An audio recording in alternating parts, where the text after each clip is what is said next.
And that was one of the things that I guess shocked me. When they told me that I had to be part of the union or get fired, I just laughed. I didn't believe it, actually. And I said, this is America. This is America. Liz, you're right. It's hard to believe forced unionism exists in America. It didn't used to until 1935, when Congress passed a law, the National Labor Relations Act, that allowed working Americans to be forced against their will to pay union dues or fees just to keep their jobs. However, 27 states now have passed right-to-work laws to protect your freedom from being forced to pay union dues and fees or be fired. Unfortunately for these school bus drivers, Alaska is not one of those states. Despite the challenges facing them, Liz and her fellow school bus drivers were not afraid to stand up to the Teamsters. They began to fight, and the National Right to Work Legal Defense Foundation was on the front lines with them every step of the way. Hello, my name is Elizabeth Chase. I live in Kasilof, Alaska, which is a very small town about 150 miles south of Anchorage on the Kenai Peninsula. In 2015, I began working for First Student, which is a nationwide company that transports kids to school. When my training as a driver was complete, the union rep at our barn began to solicit my union membership. I did not see the need to join or support an organization I did not believe in, and I let him know that. But little did I know at the time that I was required to join the union as a condition of my employment, which meant if I did not pay them, they would have me fired. The people that I was surrounded with did not want the union as well. So I got on the internet, and my research took me to the National Right to Work Foundation. The one thing that popped out to me was I needed to collect signatures. We rarely get to spend time with one another, let alone trade each other's phone numbers or email addresses or anything like that. So it's very hard to collect data so that you can inform everybody about what you're trying to do.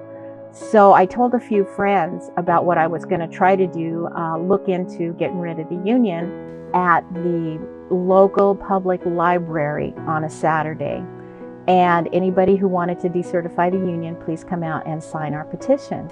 We did have some pro-union people there yelling at us, and but for the most part, it was very positive.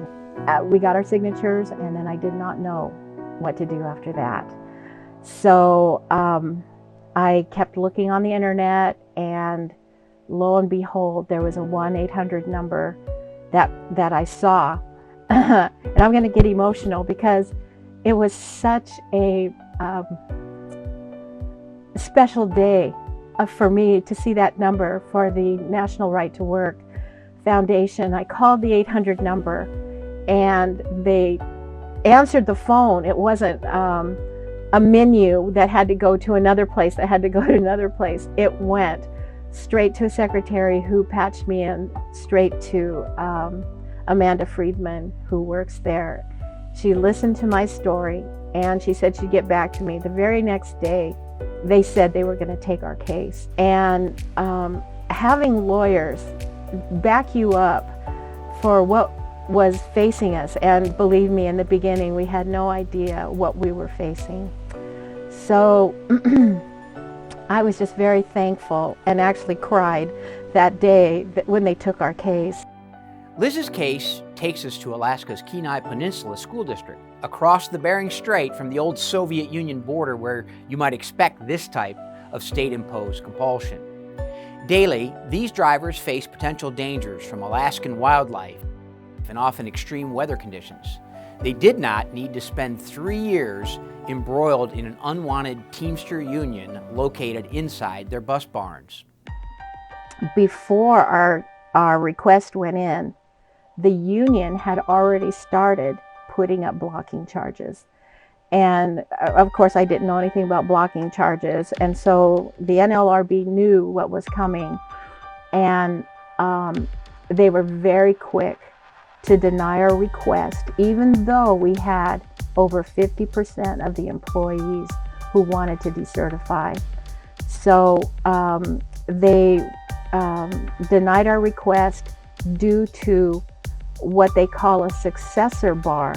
And Apple Bus was now a successor to First Student.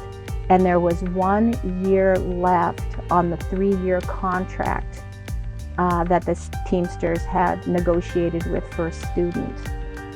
So we had to wait a full year before we put another request in. I can't thank the National Right to Work Foundation enough for the support that they gave us. We are thankful that we were able to help as well. Liz and other employees across America often need our unrivaled legal expertise. Union officials and lawyers often count on employees being unfamiliar with the complicated rules, doctrine, and bars that undermine employee-led decertifications. Our request went in 5 times. Even though it was denied, they appealed it 5 times in those 2.5 years. It seemed like all the cards were stacked against us and that we were fighting not just the union, but the NLRB. And that wasn't fair. We had a majority. We had the vote to remove the union, and it should not have taken 2.5 years. So again, I'm just going to do a shout out to the National Right to Work Foundation, that without them, we would have never known what to do with our signatures. We would have never been able to write all the legal briefs that were necessary, and the paperwork. I have a stack like this much of the paperwork that we went through in 2.5 years. So thank you to the National Right to Work Foundation for helping us remove an unwanted union. In the end, these bus drivers got their freedom and a 3-year education on the National Labor Relations Act and its NLRB board-created election bars favoring labor union officials. Imagine being in these bus drivers' shoes, having to work daily, safely driving children to and from school, while Teamster union officials and their lawyers worked full-time for 3 years manipulating NLRB loopholes to keep these hard-working drivers from getting out of an unwanted union. And thanks to your generous support, the Foundation is here to help people like Liz all across the country fight for their freedoms against unwanted unions and their union lawyers. When I first started with the National Right to Work Foundation, I assumed that they were a government agency and that our tax dollars were paying for the lawyers that were helping us. I had no idea that it was through donations of people who know the problems that private employees have of getting rid of their union are. I can't emphasize how grateful I am for the donations that you gave for those lawyers to help us get rid of our union. In so many ways, it has helped single moms be able to put food on their table. It has helped people pay for their health care, because it's pay the union or pay for rent, health care, food, things that being a school bus driver, we don't make that much. And a lot of times it's a supplement to our retirement, but every little bit helps. And that's all I can say to you, is every little bit helps. Keeping the National Right to Work Foundation working for people like us is necessary. I can't believe I thought it was a government program. But again, I'm just grateful for the help that you've given. As you can see and hear, This is a very emotional time for most of our clients. We're here to help take the mystery out of the legal process for you. If you want help exercising your rights in the workplace, do what Liz did and visit our website or call us.